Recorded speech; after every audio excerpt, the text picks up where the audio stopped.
Hello, good evening. It is the Wrong Call Sportscast. I am Josh Tidwell. This is Mr. Dave Yegi. Yep, that's me. We are coming to you live for now From Winterhawk Studios. Winterhawk Studios. I want to start this show off with an apology for last week's audio. It seems when we have guests on, we've had some issues we're still working out. So I think I know what I did wrong. We got some more hardware to try for the next go around. Next time we do it, we'll do a whole damn show by ourselves that we don't put out to make sure that it works first. So a little bit more know before you go kind of thing, instead of wing it on the fly and hope it works out. So, but sorry guys for last week. We were going to do it this past weekend, but we had the winter. We had snowpocalypse happen here. Yeah, polar vortex. Yeah. So we talked about doing it because we got a new splitter and stuff for the headphones we need. So, but before the next guest episode, we will figure it out. I hope that's the plan. So today is Wednesday, the 17th of December. Mm-hmm. Almost Christmas time. Die Hard is a Christmas movie, by the way. Yep. I'm wearing my Nakatomi Plaza Christmas shirt. So Die Hard is a Christmas movie. Come out to the coast. We'll have a good time. That's right.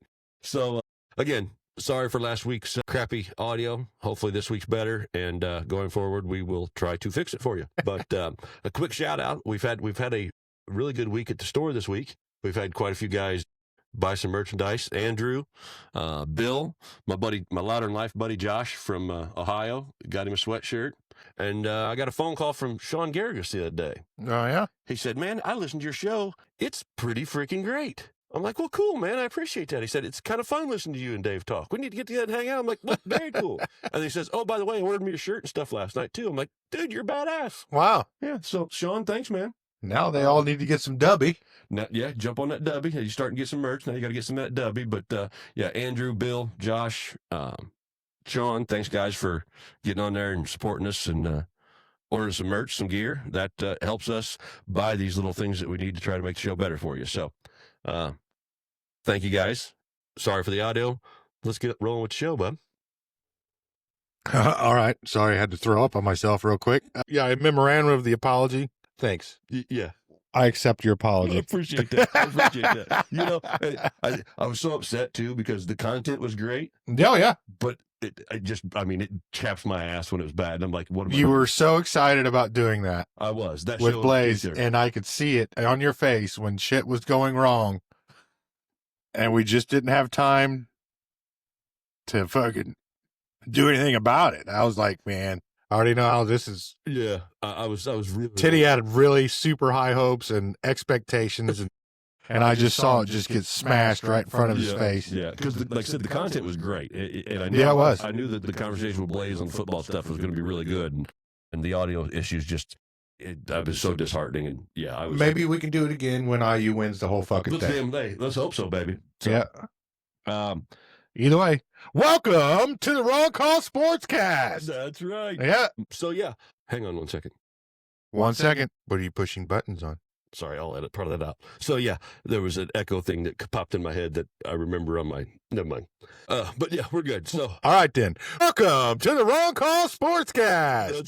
That's right. So Dave, I've actually got a little bit of PGA news this week. Oh, Yeah. Tiger. No. So Scotty Scheffler won his 4th consecutive PGA Tour Player of the Year. Oh, they're having their awards programs or something. Yeah, he was Player of the Year. I'm not Their sure. banquets. Yeah. And then another little snippet here, just because locally, not that I care at all about the LPGA, the Ladies Professional Golf Association, but Erica Shepherd is the first female from Indiana to get her LPGA card since 2000, and she's a Center Grove graduate. So she will be Pretty young.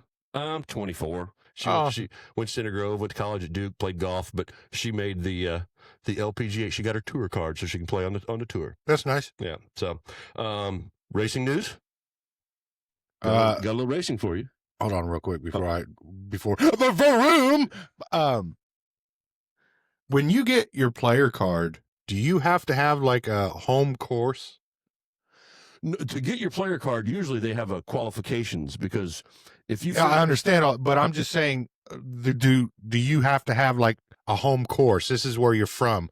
Like, you go to like Crooked Stick or something like that, and there's like a PGA Pro that's like the pro of Crooked Stick. I don't know. I was just curious about that. As soon as you brought that up, that just jumped in my head.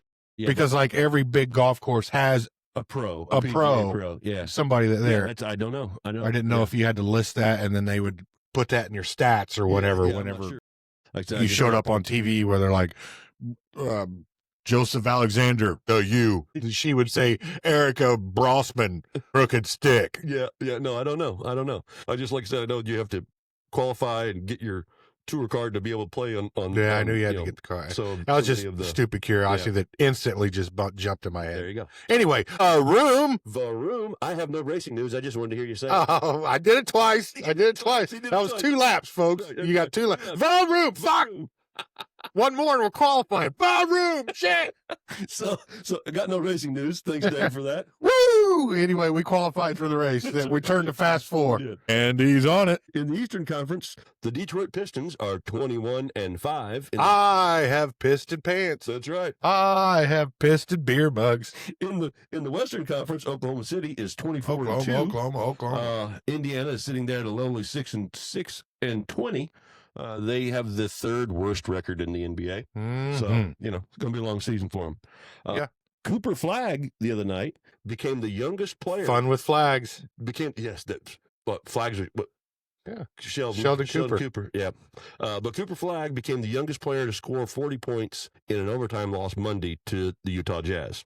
But he surpassed Kobe and LeBron for the youngest player to score 40 points. Last night, the New York Knicks beat the San Antonio Spurs for the NBA In-Season Cup. The New York Knickerbockers. 112-113. I heard him say, somebody on the radio this morning said, it's the first banner they'll be able to hang in New York since the Nixon administration.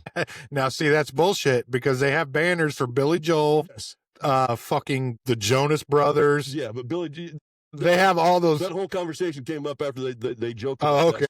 But Billy Joel's got one, yeah, no shit. So many sellouts at the Garden. But the Knicks themselves get the first one since the Nixon administration. So I thought that was pretty funny. In college hoops, men's, the top 5 currently as it stands, Arizona is number 1. Number 2, Michigan, because Michigan's a basketball school now, remember? Yeah, now they are. Yeah. So Michigan's number 2. They kind of had to transition to it. Yeah. Duke is number 3, Iowa State is number 4, and UConn is number 5. The Purdue Boilermakers are sitting at number 6.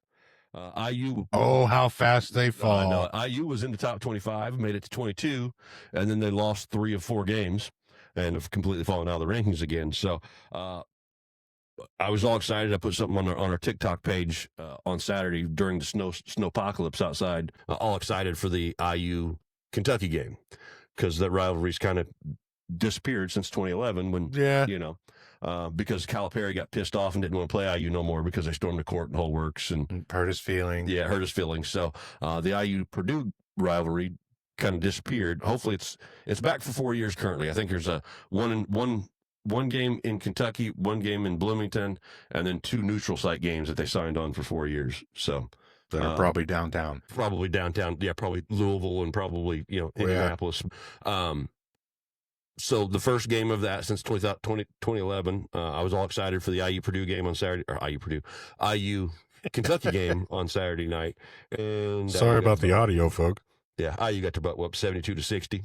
The IU basketball team is great. They are fun to watch. Great. But when they're not hitting their shots, they're missing their shots. They're going to have a hard time winning because they don't have any. No shit. Well, I mean, in the terms of come on, bro. You're playing to win the game. Yeah, when they're not making shots, they're not going to win.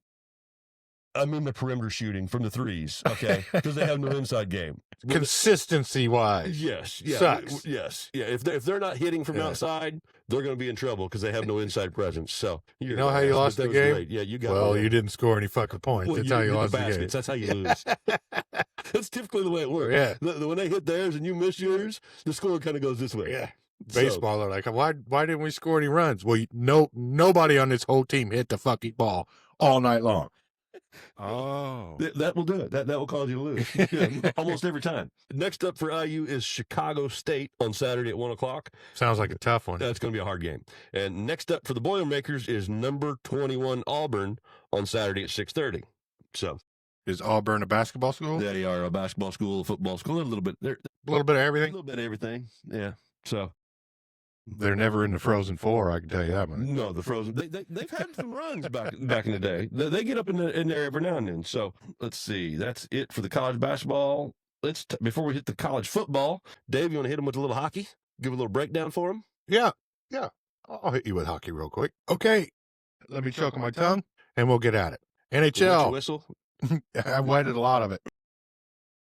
All the way down to the box. Down to the box. All right, Eastern Conference. There's two, Eastern, Western. We're going through this. There will be a pop quiz at the end of next month. Atlantic. Yeah, so we're starting on the Eastern Metro, short for Metropolitan.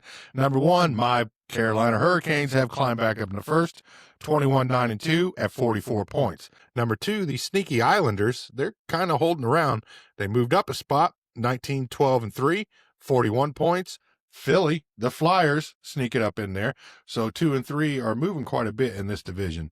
17-9-6 at 40 points. Atlantic, the second conference, the second division in the Eastern Conference, because the Atlantic is the Eastern Ocean. Listen, Geography, for a little bit later, probably in a couple minutes. You're getting a geography lesson along with Red Wings of Detroit, 19-12-3, 41 points. Bruins from Boston, 20-14-0. No overtime games for Boston this season. It's pretty impressive after playing 34 games with not one single overtime. 40 points. Tampa Bay Lightning, 18-12-3 at 39 points. Thrown up again. Moving to the Western Conference, which is that side of the country. over there. Central, which is middle, from Chicago over. Middle of the left side. Yeah. So we've got at the Central, the first division in the Western Conference, Colorado Avalanche, the hottest team in hockey still. 24-2-7, 55 points, man. Damn, They are they're fucking, putting it on, ain't they? yeah, they're scoring points. And their game was the second of the doubleheader last night. And I, like 3 minutes into it, I was just fucking tired and went to bed. Said hell with it, I'm done. Yeah, because I watched the Oilers and the, no, that's a lie. I watched the game before they, somebody play. and it was pretty good. Second place, Stars of Dallas, 22-7-5, 49 points. And number three, Minnesota Wild checking in. They're wanting to get that playoff berth so they can lose in the first round like they always do. 29-5 at 45 points. That division, 55, 49, and 45 points. What is it again? The Central Division of the Western Conference. Yeah. Avalanche, Stars, and the Wild. Top three in the league, basically. 55 points Avalanche, 49 points Stars, and 45 Wild. Dude, we're putting it on. The next is Carolina at 44 points. Yeah, so that division right there, those three top of that division are kicking ass. So that Western Central divisions, they got a lot of fucking shooters over there. Be very, very careful. Anyway, Pacific Division in the Western Conference. That's left side, this side coastal of the coast, where the big sharks are. Anyway, number one lead net, the Mighty Ducks. 20-12-2. They're still fucking winning. 42 points. Vegas is the Golden Knights. There you go. At 16-6-9, 41 points. And Edmonton Oilers. Okay. 16-6-9, 9 overtimes. Yeah. And they're at 41 points. Edmonton Oilers, 16-12-6 at 38 points. Now, a couple other little things about hockey. That was your drop the puck roundup of the team standings. January 2nd is the Winter Classic. It's being played in Florida. Okay. It's an outdoor game. Yeah, where they don't have winter. Yeah, they don't. But we'll have to see with Dan if he's wearing pants that day, just in honor of hockey or whatever. Yeah. But Kachuk is still questionable to play in that game. He's a big defensive man for the Florida Panthers. Okay. One of the two brothers that are the son of Keith Kachuk. They're playing that outside. Yes, it's an outdoor game. Where are they playing it at? I did know, and I forgot as soon as you asked that. Because they played it in like Yankee Stadium and Wrigley Field. They always do it at, the Winter Classic is always a big outdoor all that thing. stuff. Yeah. Haven't they done it in some like Giant Stadium? Yeah, I mean, usually. they've done it. Well, I think it's next year they're going to do it in Dallas Stadium. Okay. World. Yeah, and the Stars are going to play and somebody else. Yeah, because I know it's always a big deal because they it's always a fun game because it's cool and all that. Just the but it's in Florida this stigma year that comes around with it. So yeah. But record setting. Okay, we got Leon Draisaitl, It's Dreisaitl, something but like I keep that. saying it wrong. He's the first German-born player to reach 1,000 points in the NHL. Almost said NFL. Goddamn. We talk a lot of football. Yeah. He's the forward for the Oilers, and he's only 30 years old. But he scored in the same game. He scored his 1,000th point, which is goals and assists. You get a point for that. Yeah, yes, and I'll put it in perspective shortly after this. So he scored 1,000 points in that game last night, and 14 seconds later threw an assist to Connor McDavid to get his 1,001th point. Okay. 14 seconds later. So he's got 416 goals, 187 assists. Okay. That's where he sits on his career. He's 30 years old. But Alex Ovechkin, who has the 900 and what, still counting goals. How many points do you think he has total, counting goals and assists? His goals are at 9. Where's he at? 920 something now? No. 914, and that was it. Where's he at stand now? I'll tell you. Okay. So I can't tell you because it'll give away. Okay. So I would say he is around 1,700.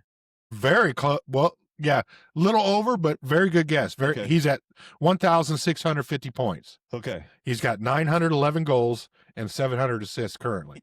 So that just puts it all in perspective. Yeah. These are assists and goals. Yeah, that's a point. Yeah, there's a difference between goals and assists, but the point. So Ovi's sitting at the 911. He's the best goal scorer in NHL history, but point-wise.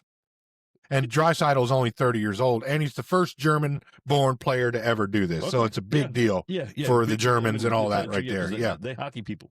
But it's really cool that 14 seconds later, he got one more. 1,001, yeah, that's pretty neat. So that's all the hockey news I got. Some cool stuff. I didn't mean to choke it all up. I apologize for the audio. Just kidding. We already did that once. Okay. Yeah, I know. It was my audio. I had to throw up, burp, and new problem. Yeah, that's just internal. Dave's gastrointestinal issues. Right? I might have to fart in a minute. I don't know yet. So, don't have a lot with college football. We broke it all down last week, even though it was a shitty show and you probably didn't listen to all of it. But last week was the annual Army-Navy game. Yep. On Saturday. Turned out to be a really good game. Navy did beat Army at the very end of the game to win 17-16. They threw the ball all over the yard. I think there was 5 completions total in the game. Something like that. So, also last Saturday, bowl season officially kicked off. Not the playoffs, but bowl season. So the college football bowls started. You know, the Pinstripe Bowl, the Pop-Tart Bowl, the Bush's Baked Bean Bowl. The Pop-Tart Bowl is America's gym. That's all there is to it. So that kicked off Saturday. There was one Saturday. There's been a couple this past week that have been going on. So it's bowl season.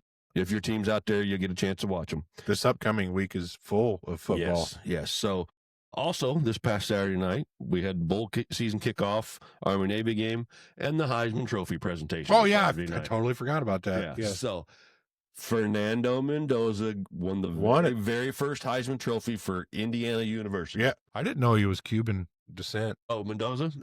Yeah. His mom's got MS, in the wheelchair, so. Yeah, I didn't know any of that shit.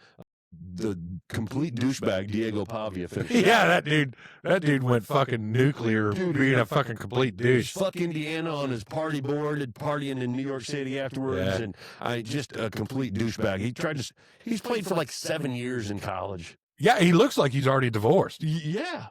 And he looks like he's going to be a used car salesman in any time. Of his top 5 professions, and one of them was like him in an O'Reilly shirt. Another one was a car salesman. Another one was like a Verizon shirt. So, that dude looks old. Douchebag. But anyway, congratulations to Fernando Mendoza. Heisman Mendoza. Congratulations to Fernando. Congratulations to Indiana University for having their very first Heisman, their very first #1 season. A lot of firsts in Indiana, and that goes to show the parity that has happened with the NIL and the transfer portal and all of these things. These are things that you would have never imagined 5 years ago. No, it's pretty fucking cool. Yeah, great time to be in Indiana and Bloomington especially. Your son's loving life. Yeah. So congratulations, Fernando. Awesome job. Heisman Trophy. The first round of the college football playoffs start this Friday. On the 19th, right? Yes, Friday night. On Friday night at 8 o'clock, number 9 Alabama plays at number 8 Oklahoma. Oklahoma. Friday night at 8 o'clock.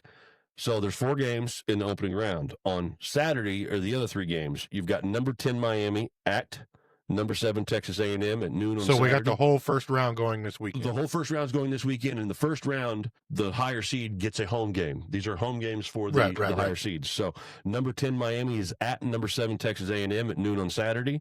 Number 11, Tulane is at number 6, Ole Miss at 3:30 on Saturday. And number 12, JMU is at number 5, Oregon, Saturday night at 7:30. So there you go. The winner of these obviously move on. IU plays the winner of the Alabama-Oklahoma game the following Saturday in the Rose Bowl. I'm sorry, not on Saturday, on New Year's Day.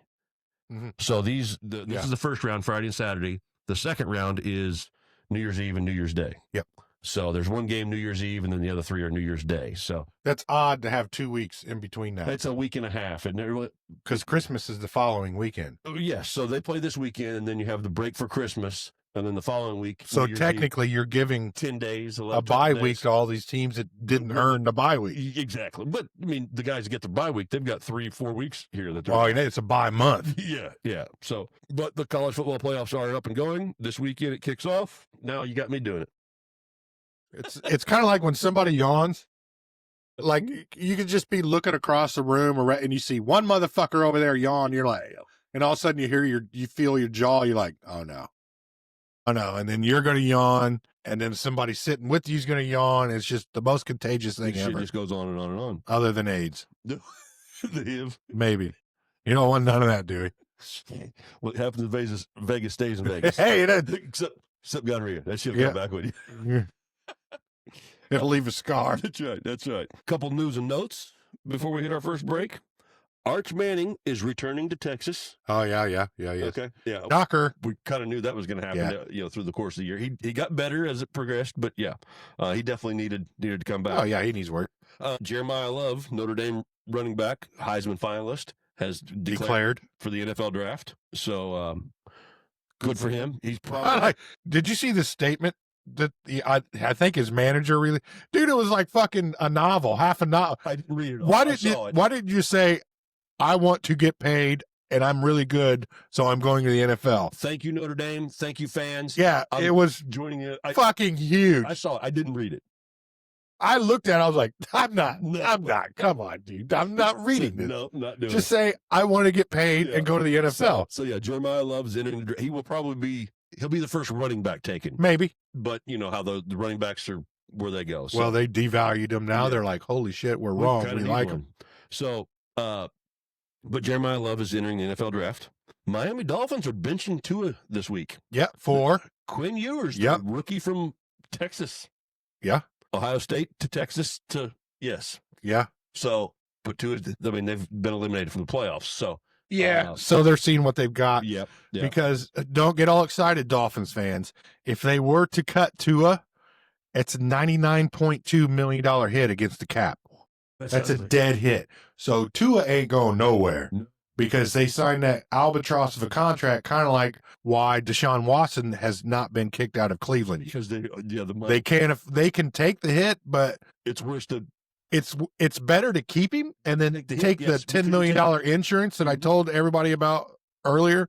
You could take out player insurance, so they're at least getting $10 million per year by keeping him on the roster instead of just flat out losing all that money. Exactly. So that's 99.2. That's a shit ton of money. $800,000 short of $1 million of 100 million. Yeah, 100 million. I just went stupid. I was like, should I say billion? Wait, where am I at here? Yeah, I'm at Greenwood, Matt. They had it all laid out for me. I got the 800,000 right, but I didn't know where to go from there. So if you're a Miami Dolphins fan, you get to see what your rookie quarterback has. Yeah, we shall see. Obviously, big news. They've both been looked at surgery. Micah Parsons and Patrick Mahomes both tore ACLs last weekend. Yeah, I heard a report today that Mahomes went through surgery. Yeah. And it's worse than what they originally diagnosed. A little bit more damage. Yeah, than initially. I heard that they found more damage. It doesn't really change the time frame recovery. No, not at all. But there was a little bit more damage there. I saw something, actually, Marshall sent me this today. If he'll listen to the show, he'll know I brought it up. But maybe. There have been 30 ACL injuries in the NFL this year, up to this point. Okay. Last year, total in the season, there was 38. And 2 hamstrings. Well, yeah, Achilles. Yeah. Achilles, my bad. So, but 30 ACL injuries this year as opposed to 38 last year. But yeah. and I think I text you and you guys in the group message on Sunday when the Mahomes happened.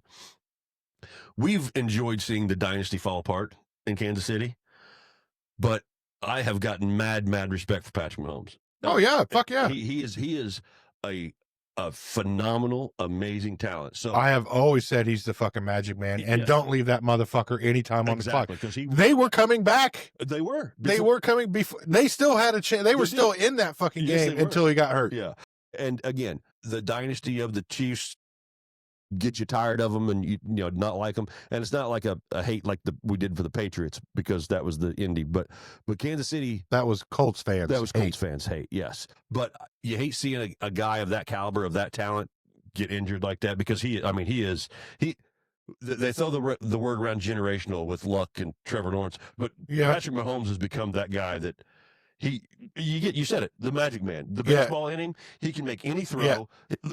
And he Superman uses his legs a lot. Yes. So this could really affect his play style. Sure.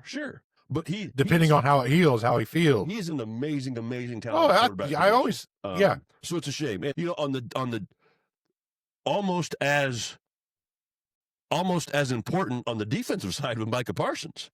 You have to adjust your offense accordingly for a game record like that, like Micah Parsons. So that's a huge loss on defense. I wouldn't say it's the loss of the caliber of a Myles Garrett, who's one sack away from the sack record. Mm-hmm. But Michael Parsons is a bona fide game record. Michael. Yeah, he is a bona fide game record. So you hate to see any NFL player in the league get injured, but you know those guys that are selling the massive jerseys that are the game changers. Those are the ones that you go, damn. As a fan of watching the game, I'm going to miss seeing him on the field. Who were they playing? I don't remember.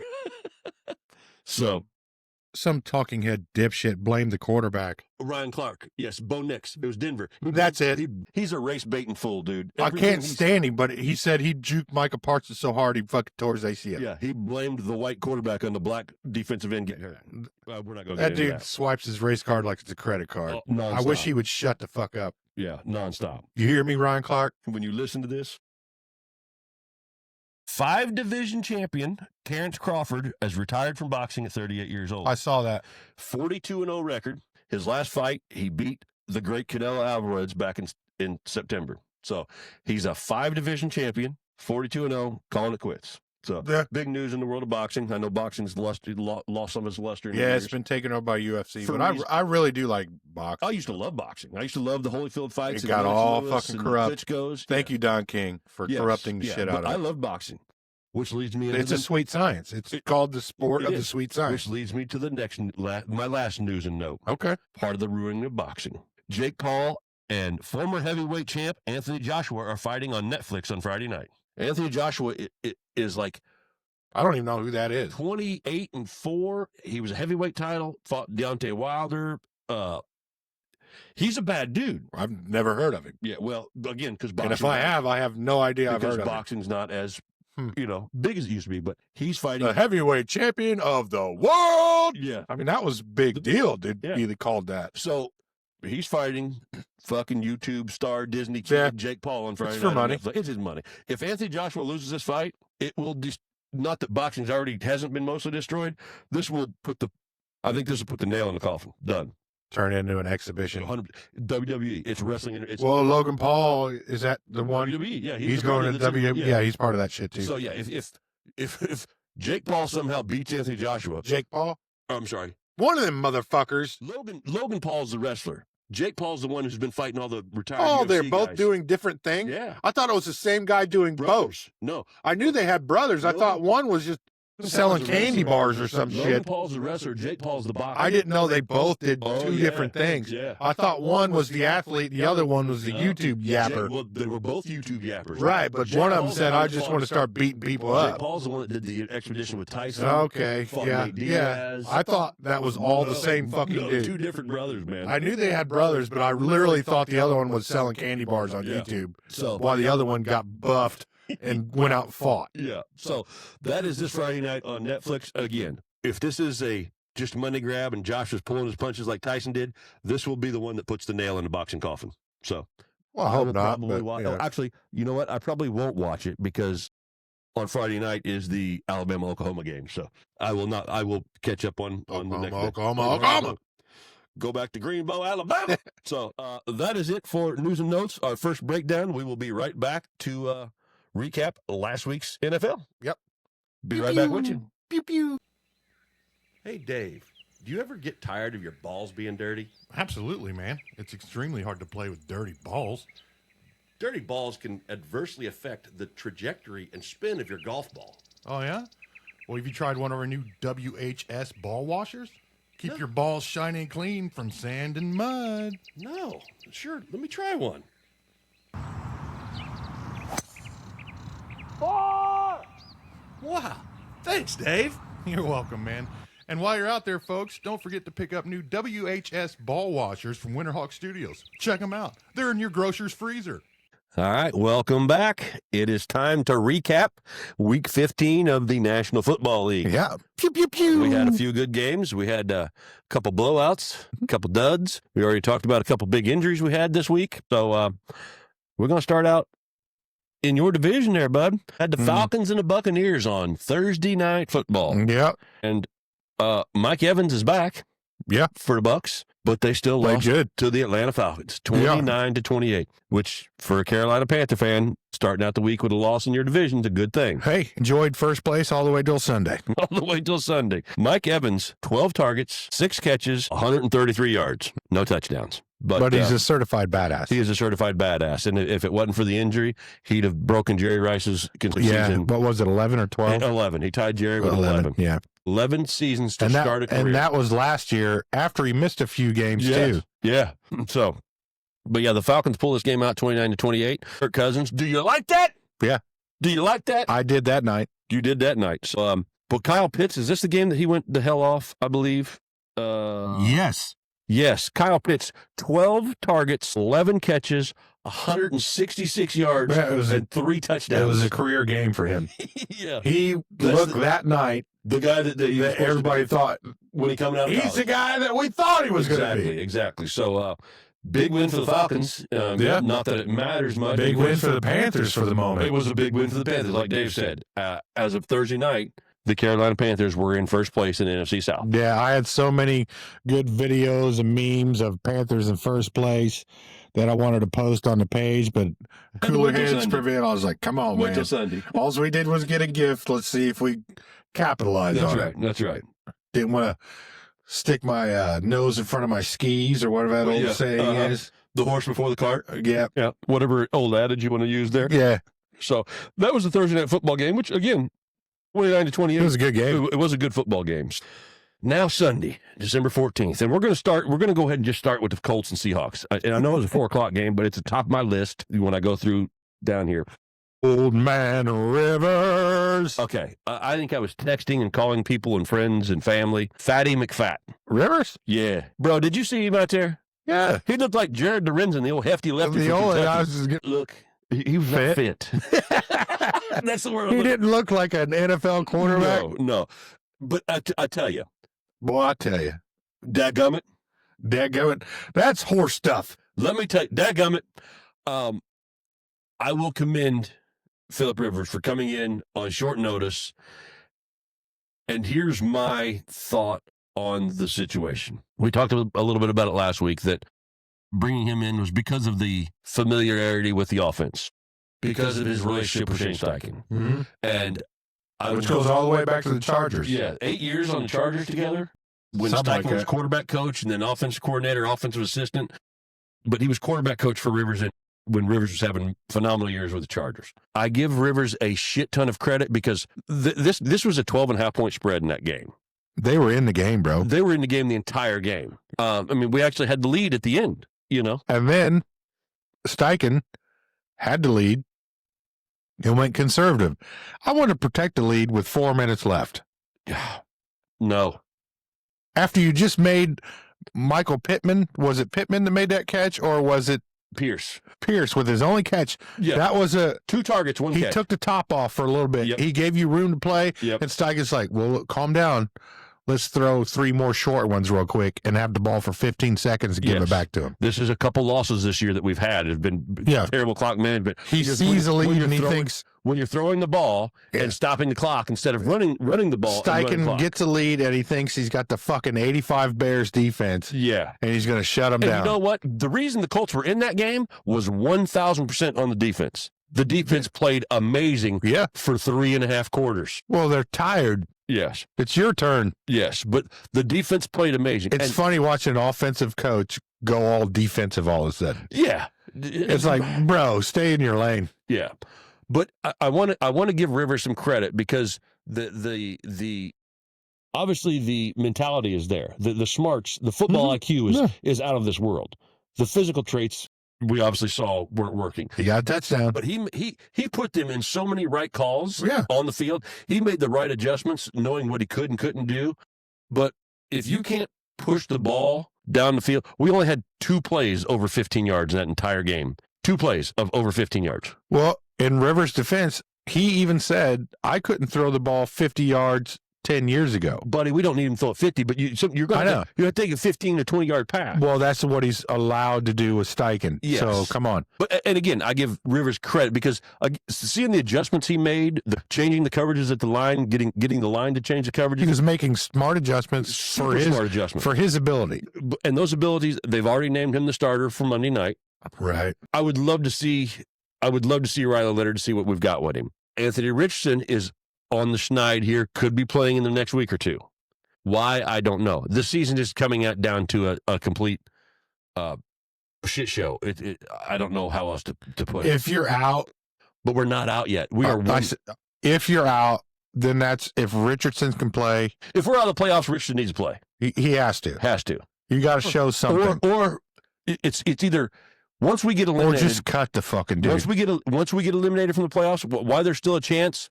If you want to use Rivers because of that, I get it. And maybe it's better this week on Monday night against San Francisco because he has a whole week to work with the offense, not coming in on freaking Tuesday for a Sunday game, So and he might lose a few pounds. Maybe. So it could be better. But he looked like again, Fatty McFat, bro. Right. He looked no different than if you just called me off my couch. Yes, but he probably can he play quarterback? Sure. No, but I can play guitar. Well, come play guitar, but we're gonna need you to play quarterback too. Well, I'll give it the old dadgummit try. That's right. So again, by Yimity, I think he did a great job. But in today's NFL, if you can't push, if there's not even a threat of throwing the ball down the field, you're in trouble. You're not going to win any games. If they can pull one out in San Francisco, this game doesn't matter. It does for the win column, in the grand scheme of things.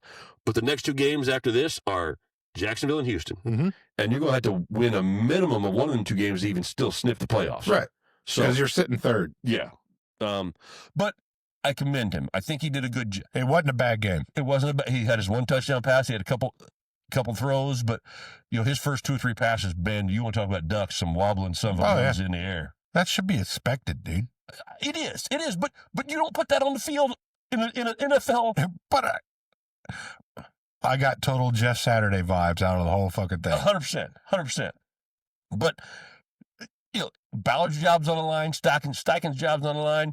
The whole Steichen's job should be on the Ballard actually was willing to make moves this year with the Sauce Gardner. Yes, they went all in with Daniel Jones, and I love it. It worked. It did till Gardner got hurt and Jones went down, and Steichen has been the problem in them losses. His play calling was a lot of as soon as he gets a lead, he thinks they're going to win. Yes, and you're throwing the ball too much when you have one of the best running backs in the NFL. When you're not utilizing him properly. And you know what? Jonathan Taylor worked his fucking ass off for his 87 yards. Yeah. I think he had one carry of 11 yards. Everything else was 3, 4, 5. But, what else are you going to do? Rivers can't push the ball down the field. So they ran the dog shit out of Taylor. And he put work in. He was Rivers even said, I'm not here to save the team. I'm here to help. He said, I'm not here to be your hero. We're going to run the fucking shit out of this ball. We're going to run the horse stuff out of this ball. That's right, because he don't cuss. So it will be interesting. I think we'll have a little bit better idea with our last 2 AFC South games after what happens on Monday night. We'll see. See if it's a little bit better or not. But these fucking 49ers won't go away. They won't. But, hey, for the Colts to be in it 16-18 at the end of the game, they were in the game. I thought that was good. It was commendable. It was respectful. I thought they were going to get mopped up. I thought Rivers was going to get crushed. elderly abuse that the whole entire Seahawks was going to. I thought that defense was going to eat Rivers alive. I mean, that says a lot to the offensive line protecting like they did. Now, granted, if you noticed, when he did throw the ball, he did not have none of them 5-7 step drops. It was quick, get rid of some bitch. And well, that's what he's known for. Well, he always was. He had a quick release. Like Marino with the quick release. Yeah. Laser rocket arm. Yeah, Marino was a laser rocket arm. Was. Him and Elway, buddy, those two guys were studs. Jeff George, talk about some rocket laser arms. So that was the Colts game. And again, to be in that game, it was a 12.5-point spread.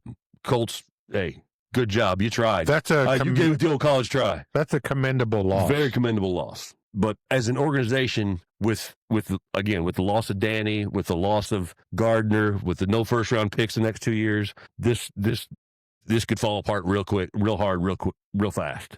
Because what are you going to do next year as an organization? Obviously, Danny Dimes is on a 1-year deal. Richardson, we've pretty much everybody's pretty much signed Richardson off, but you still got him for another year. Well, he's not going to come as a hit. No, because you got him on that rookie contract.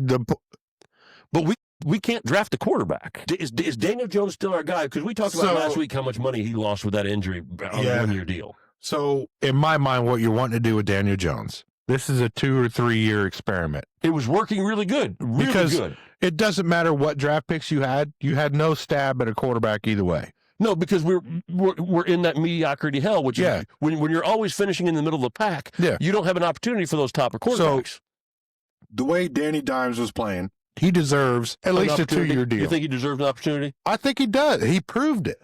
In this offense, I agree. And with those receivers, and I always called the Colts receivers mid. You did. You were never a fan of Pittman. Pierce has had a massive, massive uptick in his. Yeah, so I'm just saying your number 1 would be a number 2 at best on any fucking team. This year, but Daniel Jones made him look good. He did. And Pierce was only the long ball guy. Yeah, he was the one-trick pony. And this year, go deep. Yeah, the route tree's been opened up. He played.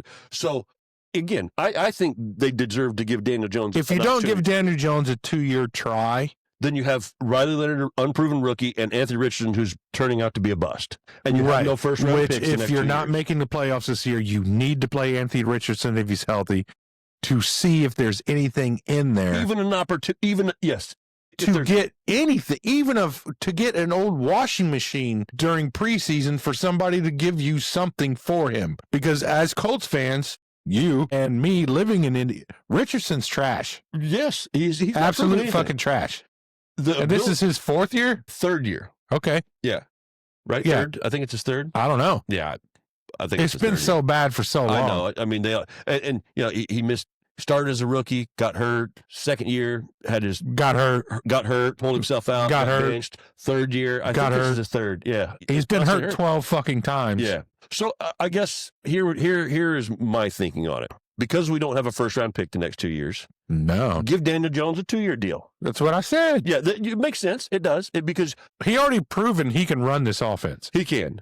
Whether or not, but the question's going to be, is Steichen and Bauer still going to be? Now we're going to restart coaches, and then you're fucking Daniel Jones again because of the bullshit he went with in New York, and he finally went to Minnesota and just sat on the bench. Yeah. Like basically a practice team quarterback. He did, and he proved it. Yeah, he did. I said, Daniel Jones, I'm not saying he's the greatest fucking quarterback ever. But he was 100,000% efficient. The first half of the season, he was MVP caliber. Yeah. He's efficient in this offense. But Steichen's play calling changed the offense. Okay, that's the problem. But you also got 8 wins out of it. Yeah. Before the play calling got involved. Yeah.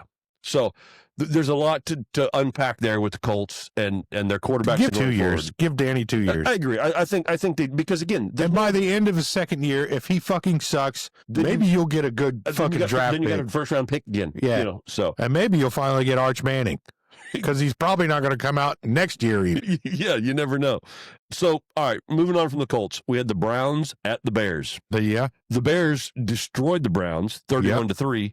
Myles Garrett still did his thing. He did his thing. He's one sack away. 22.5's the record. He's got 21.5 or 21. I'm not 100% sure. I thought it was 22. Right 22.5's the record. I know, but I think he's sitting at 22. I think. I saw something. I don't want to look it up because that's lazy. It is 22.5. 22.5's the record. He's got 22. That's what I thought. Okay, because there was a clip floating around NFL films, all this stuff, the last couple of days, that Caleb Williams, talking to him after the game, said, man, I'm glad you didn't break that record against me, Oh, he almost did. Oh, yeah. Because Caleb Williams fumbled or something when Garrett had a sack, was coming in on a sack, and it would have been the record. So, but, yeah, Cleveland is trash. The organization is trash. Myles Garrett is the best defensive player for the last 3 or 4 years in a row. Yeah, Cleveland. We talked about it early in the season that, I got to get out of here. I need an opportunity. Money talks, bullshit walks. The money said, I'm going to stay here. So he's going to break the sack record on a horrible team. He's going to be known as the all-time greatest single-season sack guy. I think he saw his window. He said, I'm going to be legendary one way or another. Yeah, it's not going to be a ring. Yeah, ever. I'm not going to win a ring. Never. But you better goddamn guarantee it. I'm going to be on them fucking... And Phillip Rivers would have never said that. My team can lose every game, but by God, I'm going to get 30 sacks. I'm going to be the baddest motherfucker on this field when they ask me to come on this field. Yeah.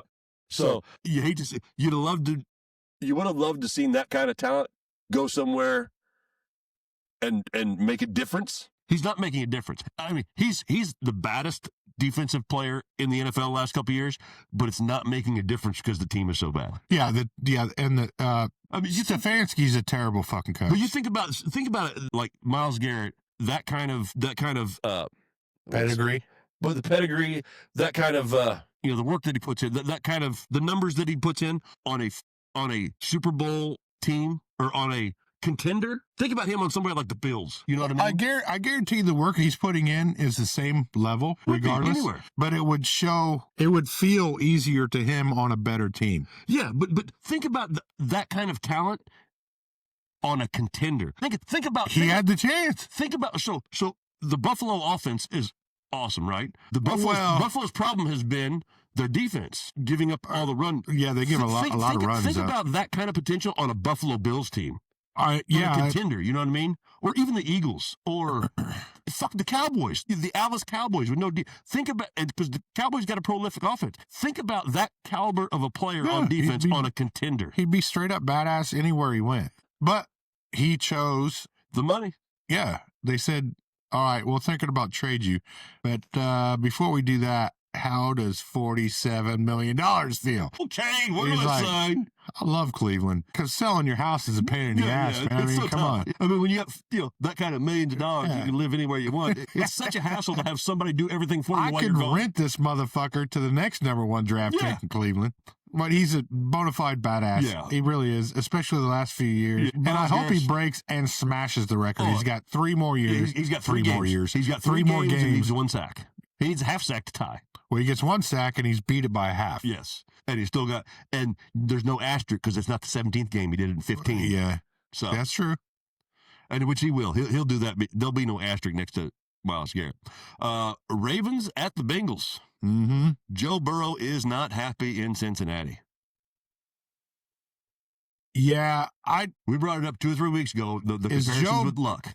Is Joe Burrow not happy losing? Because nobody would be. You're never happy to lose when you're that good of a player, that much of a competitor. Let's think. Out of the last 2 years, how many games has he played? He's mostly been absent. Let's call it, and that's not his fault. Let's call it a full season in 2 seasons. That's not his fault. He's getting destroyed. He's getting hit more than anybody else. That's because the organization will not address the offensive line. Andrew Luck situation, which we 100%. Just talked about. So I see Joe Burrow just like Andrew Luck, that he likes going to these fashion shows. He likes jet setting, doing all this other buying Batmobiles. He gave the goddamn offensive lineman authentic samurai swords for Christmas 2 years ago that were off of a set of a movie. I don't know what movie it was, but it was through Sylvester Stallone. His wife was the costume designer or whatever. Yeah. So he bought all these swords. He's a very eclectic kind of guy. And when he hinted in that that he is not having fun, I don't think he's having fun right now. No, but then again, okay, you had 1 game to come back and win and carry this franchise to the playoffs. Let's say the season game. No, they were still in the Buffalo game. When they lost the Buffalo game, they were done. Before that, when they beat the Ravens, when he first came out of the tunnel. Yeah. Everybody was like, oh, fuck, here comes. Yep. Even I was like, oh, Burrow's going to run the fucking table. Yep. And then Buffalo happened. So within the last 2 games, he's thrown 4 picks. Yes. Uncharacteristic for Joe Burrow. And he doesn't seem happy. He does not seem happy. But now everybody's wanting to trade for him, which good luck. But all the shitty teams that have collateral are the ones who are going to trade for him. So you're going from T. Higgins and Jamar Chase and Yoshivash and Chris Brown. You have a good offense. You just have a terrible fucking defense and offensive line. But you're going to go, if you get traded in, you're going to go into the same situation. It is. So here's the other thing. You go to the Raiders, it's just you and Max Crosby. One player. What are you doing? Max Crosby said at trades deadline, I want out. Yeah. Well, he had a chance to get out this last year, too. Yeah. And they're like, well, that was 20 minutes ago. He's like, well, fuck, I missed out on that. Yeah. So they're comparing him to, so obviously we've compared Joe Burrow to the Andrew Luck situation. Because of the injuries. You're hurt. You're getting destroyed. At one point, not having fun. How much do you want to rehab? And then there's the other side. I'm rehabbing more than I'm playing. There's the other side of this coin, which the same organization, Carson Palmer had to retire to get out of Cincinnati. Yes, and went to the fucking Raiders. No, he went to the Cardinals. He went to the Raiders first. Raiders first? Yes. But he had a good couple years with the Cardinals.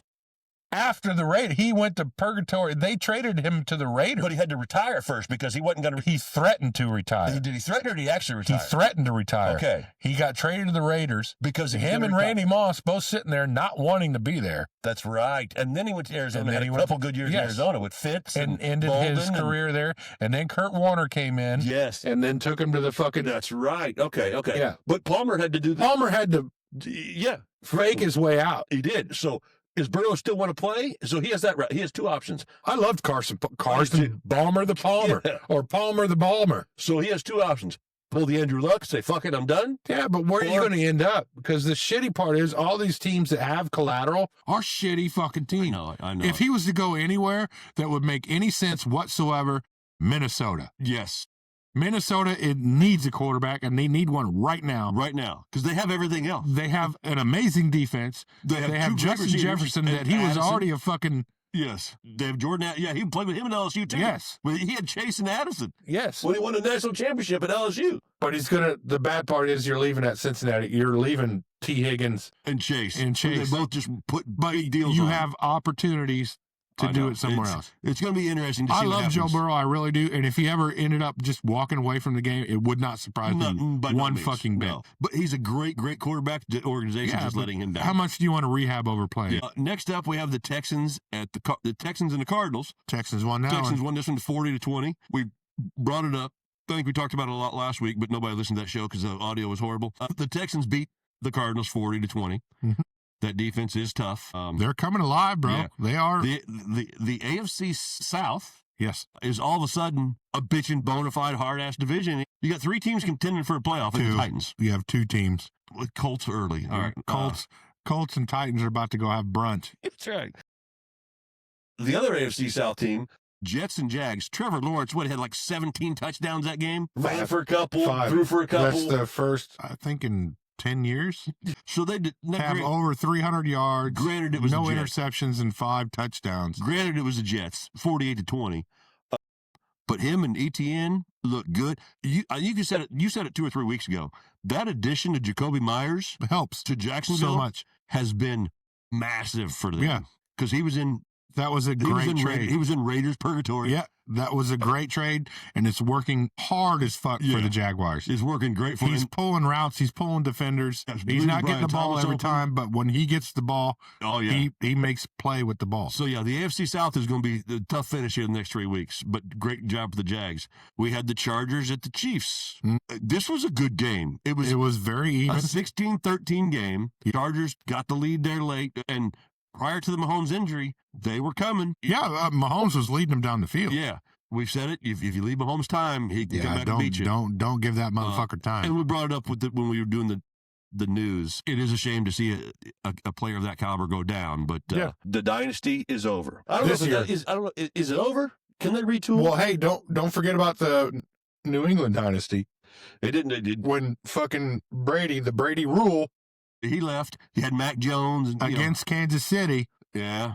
That was like the first opening night. Yep.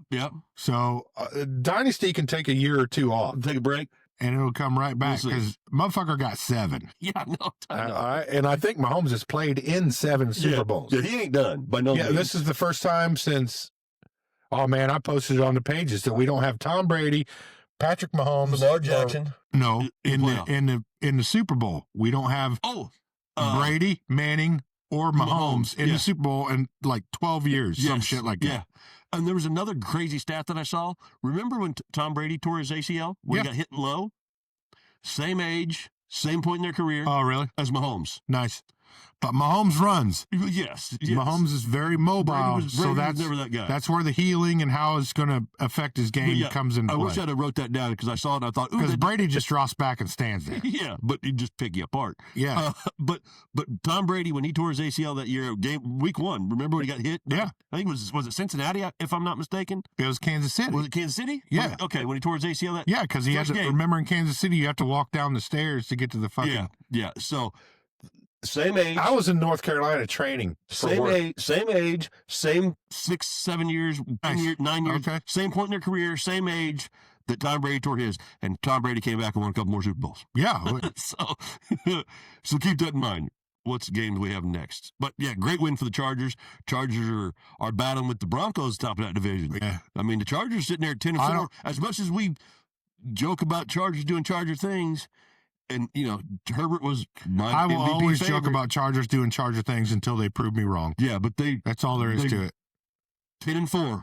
battling with Denver. So Bo Nix and they brought a ninja whooping action on the. Yeah, we'll get to that. Bills Patriots. Boy, this turned out to be one hell of a game. Yeah, Patriots started the 21. The Patriots were up in this game 21-0, and I think Buffalo scored right before the half. But it was 21-0 for damn near the whole first half. Yeah. And then in the second half, late third quarter, early fourth, they started trading the lead back and forth. And Josh Allen just does Josh Allen things, man. He wants. He's trying for that next MVP, but it's Staffy Mathers to lose. So I think so, but Buffalo, I think Josh Allen is right there duking it out with him for it. Buffalo still has a horrible run defense. But so let me throw this out there. A couple weeks back, when New England started kicking ass, I asked you if Buffalo's window had closed, right? Because New England is because they have no wide receiver threat. Yes, and New England, and now it turned into 3 tight ends. Yes, but New England has caught up to them quicker than expected. Exactly. And New England is currently leading. Had New England won that game, they'd have won the East. Yes, that would have settled the argument right there. But New England's still probably going to win it, but they didn't Buffalo didn't give it to them. They said, you got to keep going. No. So that's when I said, has Buffalo's window closed? Buffalo's got a terrible defense.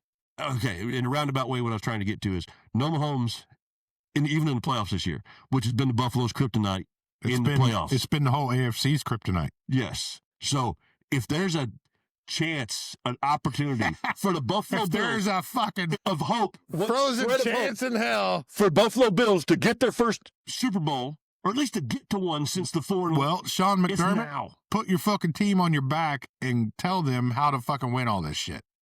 No Mahomes, which is that was the whole AFC's kryptonite. The Kansas City Chiefs. I like the KFC Chiefs better. The Kansas City Chiefs to the Buffalo Bills. What New England did to Colts in all them years in the playoffs.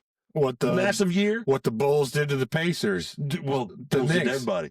But so if the Buffalo Bills have ever had a golden opportunity, it's right now with no Mahomes. Well, all you got to do is get a spot first. I know, you got to get there. So, yeah, but they're impressive. They've had impressive wins. Yeah, Josh Allen puts that team on his back. When dude, the shit that they did against, you say shitty defense last week. What they did against the fucking Bengals, they ruined Joe Burrow's rest of his season. Well, they did, and maybe his career. Yeah, who knows? I mean, but in the last, because Cincinnati was beating the piss out of them. And then all of a sudden, it's like, where the fuck did these 2 interceptions come from? Some dude come flying like Jimmy Superfly Snuka and catches the ball. Field.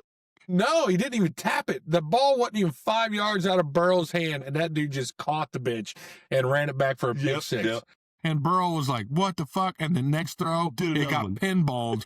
And Buffalo ended up with it. And Josh Allen said, thank you for the opportunity. It's my time to shine. So, yeah. AFC is going to be fun, the playoffs. It is fun. But I think the Super Bowl runs to the NFC this year. It's what I think. I mean, they're just stronger teams at this point from what we see. And you have the defending Super Bowl champ is an NFC team. So next up, we had the Commanders at the Giants. Didn't watch a fucking minute of this Me game. either. Jackson Dart. Went I in the think blue he- tent again. Yeah, another concussion, I think. No, he just went in the tent. He's set for a concussion. He's been evaluated in 8 of these games. That dude needs to calm down because he's going. He could be a little bit of a savior for the Giants. He could But be. Dable's getting fired at the end of the year anyway. So, Dable's already fired. oh yeah, Dable's already fired. So they're going to have a In new the regime next year. eyes of an Yeah, I didn't angel. watch any of that game either, other than the highlights of No, I Jackson Dart just- getting hurt again or going to the tent. Going to the tent. Yeah. Eagles Raiders 31-0. I didn't watch that fucking game at all. I saw highlights of. And I picked the Raiders to win that game. I saw some Just highlights out of shits and giggles. of the Eagles just scoring. Yeah. It was 31-0. 31-0. Packers at the Broncos. Oh, cry, yay. Broncos 34-26 Yep. they're 12-2, so they're 2 games up on the Micah Chargers in this division. Parsons is out. Yeah, the loss of Micah Parsons this really affects Green Bay going forward in a tough division Yeah. with the Lions And and Jordan the Bears. Love's not really. He's not lights out by any means. He's not.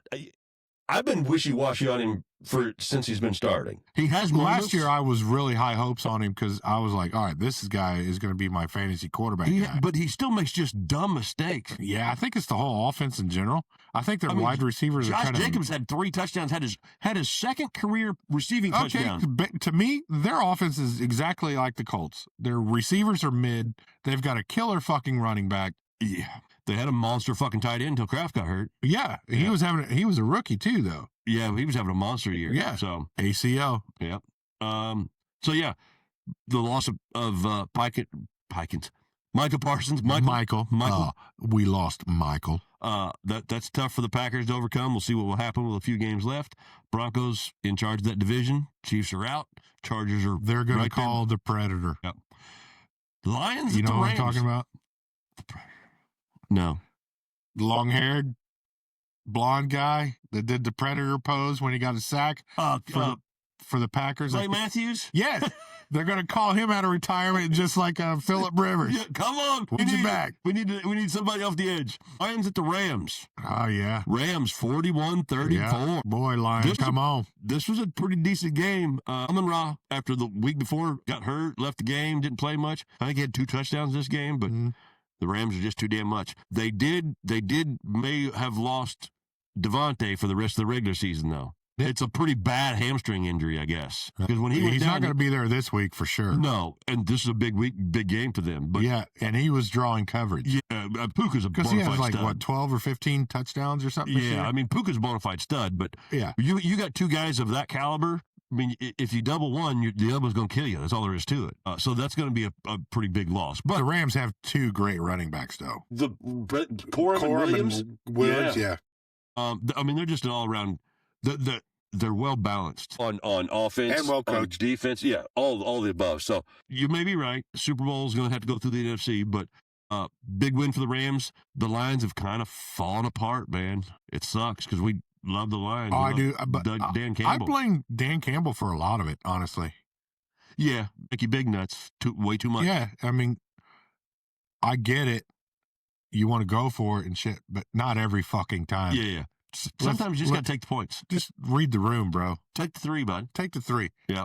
It doesn't mean you suck. No, just It get might points. mean you win. Yeah, you never know when it comes down to an extra point that you missed at the end of the game, but you got them couple 3s on there. Yeah. Big difference. Now we get to the Panthers at the Saints. Well, Carolina was owning the NFC South for 2 days, for Friday and Saturday. And I thought they had this. I thought Bryce- they did too, actually. Shuck around and find out, buddy. That's not helmet to helmet. Yeah, You hit the motherfucker on the shoulder. it did. So that's all I got Yeah. to say about that. But yeah, But Saints- hey, shuck around and find out. Saints, they're just trying to ruin everybody's day at this they are. point. This is one of them teams that are just trying to fuck Because they somebody didn't else's put in Shuck until a couple weeks ago. Yeah, that's just what, like I said. They gave up on Rattler's ass. Yeah, see what you've got left for next year. See who you're going to re-sign. See who you want to Do get rid something. of. Pissing Hey, everybody's Wheaties. if you can fuck somebody else's playoff Yeah. hopes up, that's the goal now for these teams that ain't going to make it. Is let's fuck somebody else's world up too. exactly. That's 'Cause exactly what it is. Ours is ruined. Let's fuck somebody else's up. Yeah. Titans at the Niners. Oh, Titans actually scored. they score and they ran the shit out of the ball on Yeah. San Francisco. Pollard. Yeah, they had Yeah, Pollard had 100 yards. Spears had 30. That's why I can't understand why these Niners aren't going away. Dude, They just keep won't. winning. They won't. With all the injuries and this, it doesn't matter who you, it feels like they're plug and play, bro. It doesn't matter who you put in there. Yeah. They'll make some noise. They ain't fucking well coached. Yeah, very well coached. Good Very GM. well. Yeah. Good GM. John Lynch. John Lynch knows football. Yeah, they've done That's a good organization. If all the pieces fell in right. No injuries, the right players. Watch those fuckers end up in the Super Bowl. It would not surprise me one bit. Because they are calmly just churning. Would not surprise me one bit at all. That pissed me off. Right? Then we hit the Sunday night game. We had the Vikings at the Cowboys. Hey, go Vikes.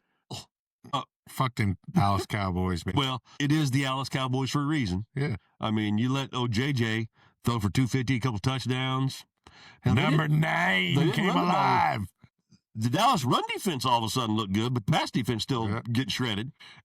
McCarthy looked like fucking Joe Montana. That. Hopefully he was playing the Dallas Cowboys. They got a Pickens problem in Dallas. They got to figure out he's turning back to his little old diva ways, which is causing a rift, which is something because he got that taste of success and what it feels like. Yeah, and then all of a sudden, why ain't got the ball? Why ain't you do this? Yeah. And then he's giving up on plays. You can see him not trying. Yeah, diva. So you had your chance, kid. Yeah. Everybody was on your side. Yeah, they gave you the opportunity.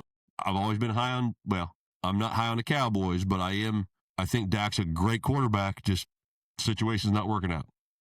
He's very good. Monday night, we had the Dolphins at the Steelers. Yep. Pittsburgh's still leading that division. They ain't going away. Yeah. Rodgers looked good that game. He did. He actually had a really good game. And that one guy really gains well. Oh, look at you, huh? What do you say?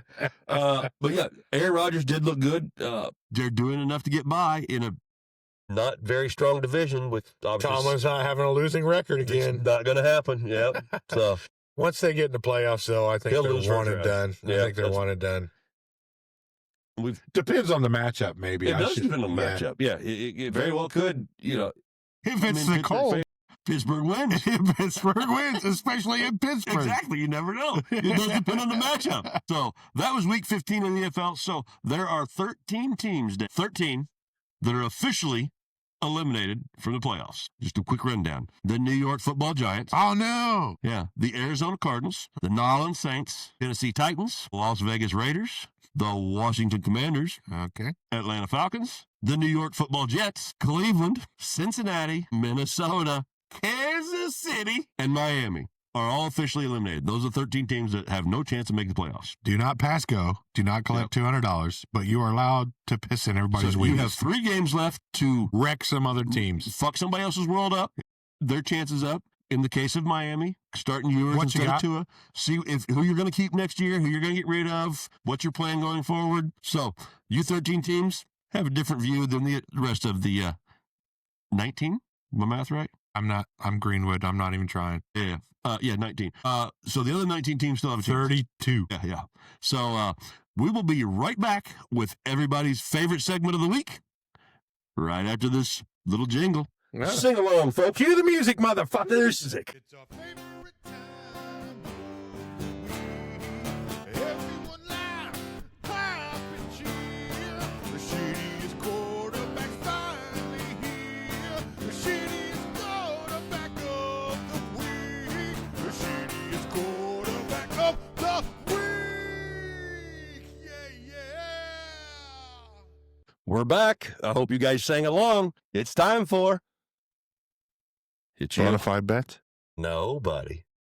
It's time for the shittiest quarterback of the week. All right, here we go. Every week I give you 5. Before I give you 5, I want you to go on Dubby.gg. Dubby.gg. Pick out something you like. You see those over there? Little tiger blood. Really cool shits. Hydration, energy, jitterless. Jitterless. It is jitterless. It honestly is. I've been drinking the shit out of it. Well, I don't know jitterless energy So you don't for caffeine. like 20 some odd years. But yeah, do that. Enter the wrong call. Those 3 words saves you 10%. If you fucked up on Black Friday and didn't save yourself 30%, that's not my fault. That's your fault. But either way, you can still get the same products for 10% off. And it's almost Christmas. They might run another one. Yeah, they might run another nice little special. Either way, get some cool shit. Get some anyway, Dubby. Back to shittiest quarterback of the week. Week 15. Yeah. Who's number 5? Just give me a guess. Number 5, Jalen Hurts. No, Old man Rivers. Fatty McFat. Fatty McFat back. Fatty McFat. I think that's what I'm going to name the episode this week. Fatty McFat. Where's he been at? Louisiana? Alabama. Coaching high school Alabama, football. is that where they're at now? Yep. Well, you went to University of North Carolina. Wolfpack. The Wolfpack. I love Carolina barbecue, and apparently he does too. That's right. Either way. Fatty McFat. Phillip Rivers threw for 120 yards, 1 touchdown, 1 interception, ended up with a 73.1. Like we said, this was a very close game. Coming off the bench since COVID for 5 years. The last guy that got them into the playoffs. Phillip Rivers. The last quarterback that played for them in a playoff game. Phillip Rivers. And that was his year right after the Chargers. Oh, yeah, yeah. He came straight from the Chargers over to here. Yep. And then he retired and said, I want to spend time with my family. My 15 But yeah, he's starting his own team. But then he came back and said, well, I've been waiting for NFL teams to call. That's bullshit, because you said you wanted to go spend time with family. He's coaching high school football. He's running the same offense the Colts run in Alabama with his son Gunner. Yeah, it was cool when he scored that touchdown and his high school team was watching. It was. I did see video. That was pretty cool. His high school football team had a watch party for him. Yeah, that was pretty cool. There goes Coach. Yeah. Go on, old man. Fatty Coach. Anyway, Phillip Rivers bringing in number 5. So we're going to drop down to number 4. It's going to tick down just a little bit. Jordan fucking Love. Believe it or not. 276 yards. He's pushing the ball. 1 touchdown, 2 interceptions, sitting at 68.3 QBR. Okay. Now, we're going to drop down again. A little drop. It's kind of a good drop. Good drop. All right. But it hurts me because this is my favorite, Joe Burrow. Yep. Not having fun. Never has he been on this list. He did. Well, he only played half the year last year, too. It doesn't matter. He hadn't been on this list. He's not playing a lot of football. Still hadn't been on this list. Okay. This is the first time that Mr. Joe Cool Burrow. Joe Cool. Yep. 225 yards, kind of pushing the ball. 0 touchdowns, 2 interceptions, which makes 4 in the last 2 games. Dropped down 10.1% at 58.2. 58.2. Joe Burrow even said, if I was the quarterback for any team in this league this day, he would not have won. Yeah, yeah. So there's some stuff going on there. Number 2, Brady Cook. Do you know who that is? Brady Cook. Do you know who Brady Cook is? No. He is the Jets' new starter that just started this week. Got his first NFL start. Of course, I didn't watch any of that game. I didn't either, but I knew he was starting. Brady Cook. Yeah, Brady Cook is his name. Undrafted. Number 2 is his place. Okay. I don't know if he was. All right. He ended up on the Jets somehow. Hey, Brad, hook us up. What do you know about Brady Cook? Yeah. Is he from Michigan? Either way, he got 176 yards, 1 touchdown, 3 picks. 3 picks. That'll put you on the list every time. Yeah, throw it in the dirt, buddy. Just throw it in the dirt. Spike it. 52.1. Huh? All right. Still not. So now we're moving on down to number 1. You guys ready for a winner? Who wants a winner? You want a winner? Everybody wants a winner. Who's the shitty's turn? It is Shadur Sanders. Shadur. Oh, I said Sanders because he's shitty. Nah, Shadur Sanders, kids. But all the talking heads said Cleveland's fucking his kid. He's the next coming of Christ in form of football, but apparently not. Either way, 177 yards, 0 touchdowns, 3 picks. Oh, no touchdowns. That'll get you 50. This is a big drop. What was number 2? Brady Cook at 52-1. So Shadur is 41.7. Good call. 30.3. 30.3. 30.3. Mahomes was still worse, wasn't it? No, I told you. Mahomes would have been above Phillip Rivers. Last week's Mahomes. Oh, that's record. That's record setting. That's what I'm saying. On the wrong call. Thanks for making the right call unless the wrong call. The worst quarterback rating I've ever seen that we've done in this show on the shittiest quarterback of the week was Patrick Mahomes last week. And that was... It's bad. 19.8. 19.8. Yeah, and before that, Anthony Richardson's at 24 something. Yeah. So Mahomes was worse than Richardson. Yeah. So there might be trade bait in Richardson. Either way, Shadur Sanders had a shitty game. It's going to happen. Terrible organization. We talked about it. Yeah, who'd they play? I forget. Ravens? Bears. They played the Bears, yeah. Because the defensive back said, I'm going to make this rookie feel like a rookie. Yeah. And, yeah, he gave it to him. But either way, you're safe, Cleveland. Shedeur Sanders is going to be your quarterback going into next season, unless they fire the coach. But either way, that was your shittiest at 30.3, shittiest quarterback of the week. All right, cue the music, Way to go, motherfuckers. Shedeur Sanders. You won a trophy your very first year. Yeah, Rookie year, third start. You got an award, buddy. Yep. Congratulations, Shedeur. put that on your shelf. That's right. Cue the music. It's our favorite time of the week. Everyone laugh, clap, and cheer. The shittiest quarterback finally here. The shittiest quarterback of the week. The shittiest quarterback of the week. Yeah. We're back. Congratulations to Hi. Mr. Shedeur Sanders on your rookie year, third start. You won an award. It's called the shittiest quarterback of the week. Yeah. So congratulations, Mr. Sanders, Prime Time Junior. Yep, you have an award coming in the mail. It's fragile, so you might want to put that in your window. That's right. So That's for the Christmas season. I wonder if the teams will give us. On Sunday NFL Countdown on the Mothership every week when they do You Got Mossed. Randy They still do that? Yeah, they still do it every week. But Randy sends a gift of gloves, receiving gloves that just say Mossed across the front of them when you do this. Oh, I didn't know that. Yeah, so they send it to whoever wins You Got Mossed every week, the number one. I wonder if we can get a shitty quarterback award and I watch and send it to the NFL players. channel breakdown after NFL all the Network. games. Yeah, Yeah. And MJD is part of that. So Yep. he hands out MJDs, MJDs. his awards Okay, well, for the two best players that he thinks. really? Okay, Yeah, so he calls them MJDs. well, You Got and all Mossed. it is a bobblehead of him. You Got Moss sends a big old fancy box, Randy Moss, every week to the You Got Moss number one. We could do that if they'll let us. If we can find out these guys' at home addresses, we could send them a piece of shit or something. We every could week. drive for hours to go Yeah, hand deliver it. here's your shitty quarterback of the week award. This looks like dog I'm poop. just saying, hey, if anybody, in the Yeah, sports- I in the- harvested it from right in the over there. sports media world is listening, we won't make them real poop, but maybe like one of them little foam emojis or something like that. Give them an award. No, if you're shitty, you get real poop. You real poop. That's all there is to it. Who's got Yeah. a dog? It's wintertime. I eat a lot of peanuts, so well, I might make it myself. frozen Tootsie Rolls. And just ask my dog because he eats the other Yeah. dogs. There's too much about poop. Shitty quarterback of the week. Congratulations, Shedeur Sanders. Yeah, yay! So it's time to make our picks for next week. And before we make our picks, we have to recap our picks for last week and on the season. As always, thank you, Mr. Brad Damron, for taking care of us and tracking this shit for us every week. Statistician. Brad, thank you very much. So here's where we go. Dave, you've made a run at catching me here the last few weeks. So last week, I'm not catching you, dude. I'm just Jimmy the Greek over here. Jimmy the Greek. Okay. Well, Without the mafia. last week you were 11-5, 69%. I was 69! It's not 6-7. No, no, no, no. Oh, don't. I was 9-7, 56% last week.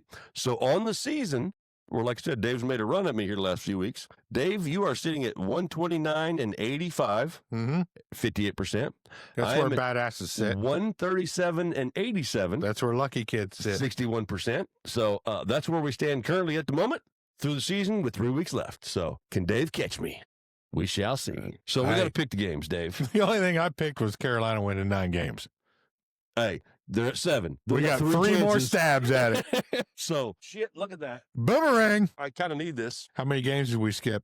None. I reloaded. We're good. So we got Thursday, Saturday, And Friday. Sunday, Monday. No Friday. We had Friday? I thought we No. had a Friday one. So we start off on Thursday night, a huge NFC West matchup. Yep. It's the Rams and the Hawks. The 11-3 Rams at the 11-3 Seahawks. Yep. Can't call them sea chickens Ooh. because they're contending. Rams looked great last week. The Mhm. Seahawks, how they let the Colts hang with them as a 12.5-point spread. But the loss of Devontae Adams worries me. Well, the Seahawks offense is kind of faltering. Jackson Smith and Jigba was on pace to pass Calvin Johnson at one point on the He got season. 90-some yards that last game. Boy, I want to pick the Rams here, but I'm going to pick the Seahawks because they're in Seattle. Lumen Field's a tough place to play. Okay, I'll give you that. And that's what I thought last week against the Colts. But Well, yeah, I did too. That was an anomaly. I'll split it with you just for shits and giggles. I'll go with the Rams. Okay. We have 2 games on Saturday this week, December 20th. We have the Eagles at the Commanders. Well, that's Eagles. Yeah, it's Eagles. They sit down Jaden Daniels. Well, yeah, he does the year. This game has some bearing on the division, on the playoffs in the NFC. It's a pretty good matchup on Saturday night at 8:20 p.m. We have the Packers at the Bears. Oh, okay. Yeah, big NFC North I matchup didn't realize here. that was on Saturday. Yeah, I didn't either until I started looking. I knew the game was coming up, but Yeah, I knew didn't this know week. it I was didn't know it was Saturday. But Packers at the Bears. At the Bears. 9-4-1 Packers at the 10-4 Bears. I'm going to take the Bears. After what I just reported about Jordan Love and no Michael Parsons, Yeah, I'm with you. I agree. I think I'm gonna go at with the home Bears. With the Bears. I think the Bears are making a good run. They are. Ben Johnson has got that Yeah. Super Bowl Jesus, or whatever you want to call him. Caleb Williams. NFL Jesus. NFL Jesus. He's finally come around. Ben Johnson's doing his thing. We saw what he did in Detroit. He's doing it in Chicago. So, Yeah. And we saw how big of an impact he was in Detroit because we see what Detroit's doing now. Yeah. So I'm with you on the Bears on this one. Yeah, I'm going with the Bears on this. Sunday, 1 o'clock game slate start. Right out the gate, we have the battle for the NFC South. The Bucks at the Panthers. I'm going to pick the Panthers from I'm going the to rest pick of the the Panthers year. too. I'm going to pick the Panthers for They the need, rest of the they year. need 2 out of 3 wins. But I think not Carolina. Tampa. If they make the playoffs, they're going to get bounced probably in the first round. But I don't care.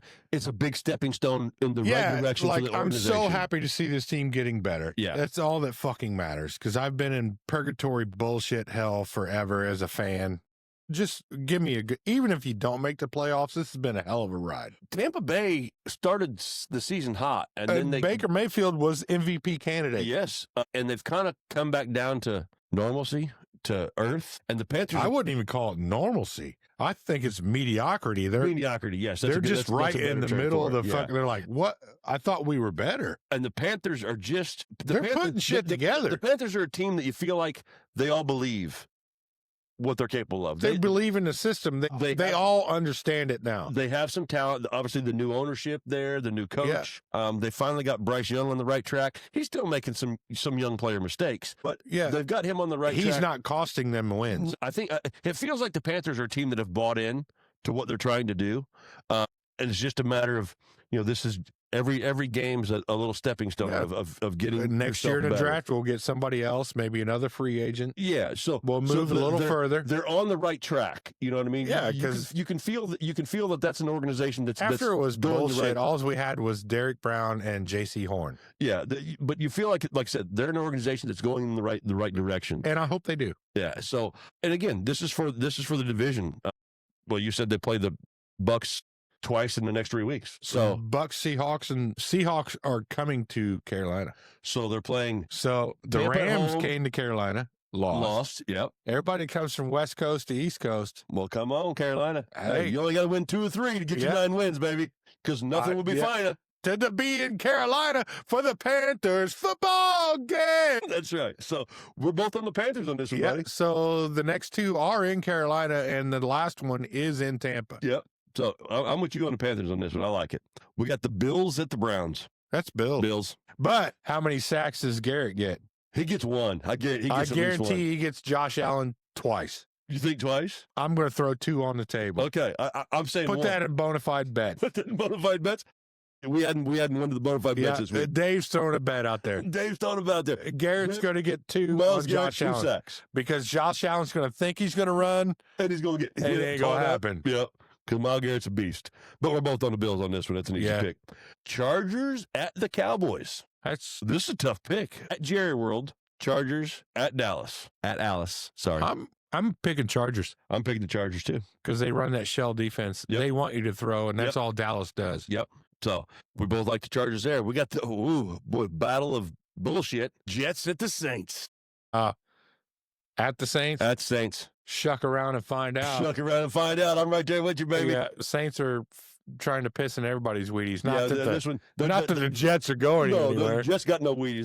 Their bowl's already been empty. And what's that kid's name? Brady Cook. That guy. Brady Cook. Yeah. So, we're both on the Saints there. Vikings at the Giants. 2 more teams that have 0 playoff implications against each other. That's just a slap fight. Vikings. Yeah, they're a better team. They're a better team. Vikings at the Giants. It's at the Not Giants. at this point. But I still I'll still take the Vikings in this one. Just slowly bring your trash cans into the locker room. Boy, we got these. So the 13 teams that I said are eliminated. A lot of those 13 teams are playing each other this week. Well, yeah, they should be.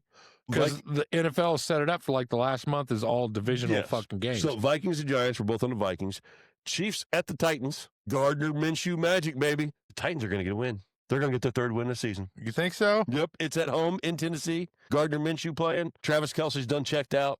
I'm taking the Titans. He's been checked out all year. I'm taking I'll the split Titans. it with you. Take I'll take the Chiefs because the defense still don't give up. Yeah. Chris Jones, whatever. They're wanting to hit their numbers. They're wanting their extra paydays. Now it's time for those incentives, contract incentives. That's what they're so wanting. many tackles, so many sacks. Yeah. I'm going to take the Titans. I'll split it with you. I'll go with the Chiefs. Bengals at Dolphins. Wow. Quinn Ewers first start. Yeah, I was going to Bengals. say. Yeah. I'll go with the Bengals. Falcons at Cardinals. I just want Joe Burrow to feel good. I want him to have fun. Those 6 touchdowns. Have fun. It's almost Christmas time. Yeah. Let the guy have fun. Yeah, have some fun. Yeah. We're both on the Bengals. Falcons at Cardinals.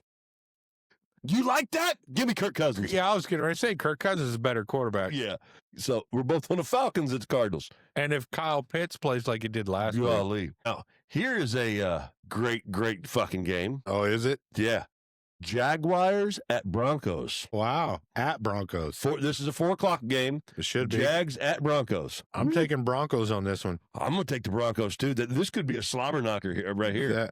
I'm hoping Jacksonville wins. Well, for the sake of the AFC South, I want them to lose. But I think you do. I want them to lose. But I want Jacksonville to win because I think they're going to elevate this year. Yeah.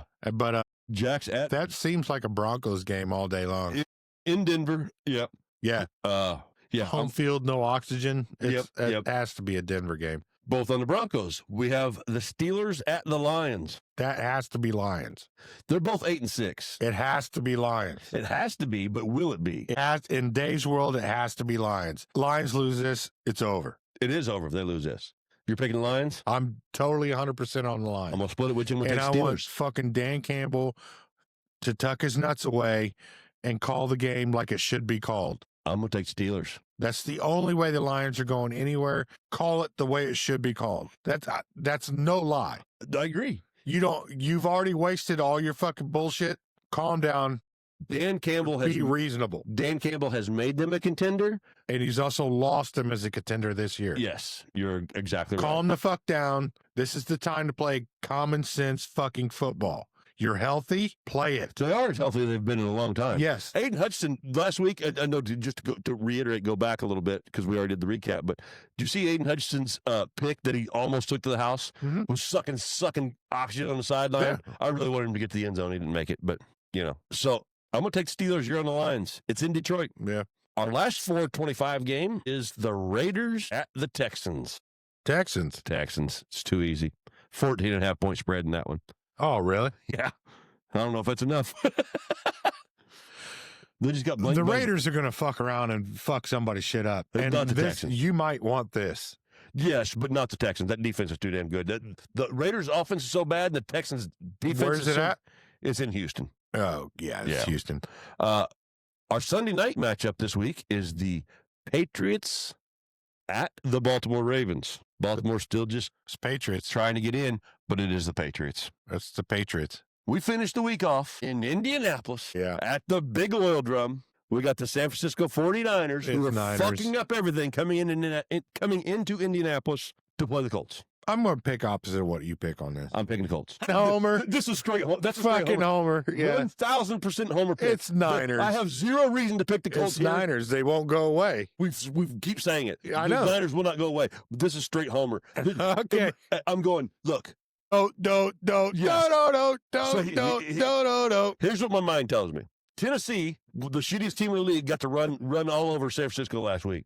Shut up, let me finish. All right. We have one of the best running backs in the league who's going to run all over him. Phillip Rivers has an entire week as a starter to prepare for throwing the ball 17 yards instead of 12. We're going to get 5 more. Phillip, 4 years and 2 weeks to prepare for this game. Hey, he's going to add 5 yards to his repertoire this week, okay? He's going from 12 to 17. That's just enough to make the defense honest. Lies. It's all lies, okay? It's all lies. But don't pick the fucking Colts anyway. All right, Homer. Oh, it's Homer. Straight Homer pick, Dave. 100% Homer Homer pick. action. Give me the Homer action. You guys want some Homer butter over here? So that is our Week 16 picks. Go Colts. Let's go Blue. Niners. I can't pick against Colts this week. That's The fine. battle. I don't care. It doesn't bother me. I still have Hey, to go to work on Just Tuesday. wait till I hit to my next segment. Oh, here we go. Homer sizzle. Oh yeah, Homer getting crazy. So yeah, that's our picks for this upcoming week of the NFL season. We got one more segment for them that was not very good last week. For you. Well, for me, That was perfect. and the kids and the ponies. Yeah, trying to ruin Christmas. This motherfucker ruining Christmas. Week before I did. I'm trying to. Ain't nobody getting a sugar-coated Clydesdale at any Nobody's getting time. no ponies. All right, Dave. I need ponies from my homies. Well, we lost to my homies. Well, the league lost to my homies. The Mahomes is gone. The bell cow. Yeah. The moneymaker. What are the referees going to do now? How they going to call a game? They're probably going to side with the 49ers. You'll find out on Monday. They go fucking San Francisco. They just keep Sons of bitches. They just keep digging their heels. It's like the in. alien probe. They Yeah. just keep coming. Oh, they just won't stop. All right. Let's see. What we got, Dave? What's the time for, homie? I think it's time for fucking bona fide bets. You guys want to win money? No, you ain't won shit. It's almost Christmas time. He already lost you ponies for your kids last week. Let's see if you get a good old stray dog out of the shed or the stray, what do you call that? The Humane Society? Man, go to shelter. Them animals need love too. They all need love. Get you a free. It costs you Even when his $25. tongue's hanging out like this. It costs you $25 for the paperwork. Get you a dog or a cat. Okay, if the bets don't hit, go there. And then when Those your team animals need it. loses, you can kick it and not feel that bad and be like, oh, I'm sorry, special ed dog. Special ed dog. Right? No ponies for no kids No as ponies. of last week. Yeah, I screwed the This ponies. is last week before Christmas. You had to order your ponies last You week. did, because this week you're gonna make the bets now, and they're gonna come in Yeah. right before Christmas. So, Josh, hit us with the bona fide bets. Well, last week, Dave, we went 1-3. Don't say we. Last week, Dave, I went 1-3. Right. Don't say we. I'm not a degenerate gambler. Dave, I went 1-3 last week, Yeah, and I missed the lock. you So, did it all by yourself, buddy. I'm still positive on the season. 33-27. Scraping the barrel. Put them 7-8 on the locks. Yeah, it's a little rough go here. The last few weeks on the picks and the bets have been a little tough, guys. I Your apologize. locks are playing like Drew lock. Yeah. So here's your 4 bets this week, and we have a bonus 5th bet via Dave Yagi. I already forgot what it was. Oh, I got you, bro. I got How you. good. I hope Yeah. you remember because I forgot. So here we are. My memory's only as long as my dick. This is this week's bets. I've got Chicago, the Bears, Da Bears. plus 1.5 against the Green Bay Packers. They're giving the Bears points at home against the Packers. Yeah, okay. Well, we both picked the Bears in this game. Yeah, So, we did. Chicago plus 1.5 against Green Bay. A point and a half. Fuck it. I like the Indianapolis Colts plus 6 against the San Francisco 49ers on Monday Night Football. So they can lose by 3 like they did to Seattle, and I still win a bet, Dave, okay? Even a homer or not. Man River. Yeah. Why don't you get to the sideline before I cut some bacon off your back? So Fatty McFat and the Indianapolis Colts are going to cover the 6 points against San Francisco. Until Shane Steichen says, we're up by 1. Let's throw the ball 19 times. Prevent defense. Let's throw the ball Prevent 19 defense. times and use 15 seconds Yeah. when the last 3 minutes we've got. Coach, we got the whole second half. Yes, done. Carolina plus 3 versus Tampa Bay. The Panthers at home getting points against the Bucks. I like Carolina. And here's the lock. The lock of the week. This is the one that, I don't know if, my Pull your locks, bike lock out. my locks ain't been hitting very well lately, but here's my lock of the week regardless. New England plus 3 versus Baltimore. I'll take that. Yeah. Yep. So that's the lock of the week. New England plus 3 versus Baltimore. Yeah. That is your bona fide bets this week. Sorry about last week. They were pretty shitty. I didn't mean to ruin Christmas. Oh, and the extra bet this week when Dave's in on the Myles Garrett 2 sacks against Buffalo. yes. That's a prop bet. They call it a Bet prop that bet. shit. Yeah, That's bet. the prop bet of the week. Dave's first bet. He's Dave's- going to break the record and go up. Dave's first bona fide bet in 2 seasons of the Wrong Call Sportscast. He's taken Myles Garrett 2 sacks You'll against get Buffalo. 2 sacks this game. I So- guarantee it. Guarantee. Guarantee. Hey, bet you Remember kids, that bet guy? you dogs. Dave's in on it, baby. Yeah. 2 Fuck sacks, yeah. Myles Garrett. That's been Bonafide Bets with Josh. And Dave. This week, yes, I added one. So But Myles Garrett is a beast. he is a beast. He's a monster. So that concludes our show this week. Once again, I would like to apologize for last week. I think this audio is going to be a whole lot And better. you should. Yeah, don't make me feel bad. It broke my heart. Blaze was awesome last week. Blaze was absolutely amazing. He sounded good. We sound like ass. Just listen to Blaze. Yeah. If you can just like when we talk, when Blaze moves his mouth, go back. When Blaze goes like this. Yeah. The only thing that matters is at the end of it, Blaze says Michigan's a basketball school. Just remember that, because the coach is diddling assistants and stuff like that. So Diddle. diddle. So hey, let's go Hoosiers. Mendoza, congrats on the Heisman. Next week, we will be doing our show on Christmas Eve. Oh, yeah. So, Santa Claus is coming. He is coming. Next week is Christmas. Claus is I hope coming to everybody town. has all prepped and ready for Christmas, got their gifts, got their stuff under the tree. Because, by the time next week comes around, it's going to be Christmas time. So thank you guys for helping us grow, making Christmas a joy for us. It's always a joy for Yagi. He loves Thanks it. for making Christmas. It's Christmas. It's Christmas time. So, I started the show with it. Thank you, everybody, to purchasing the merchandise. It helps us. WrongCallSportscast.com. Yeah, thank you guys for getting the merchandise. W.GG. It helps us progress and get more gear and up the production value of the show when you guys support us with the W and with the merchandise. So thank you guys all that bought and are listening.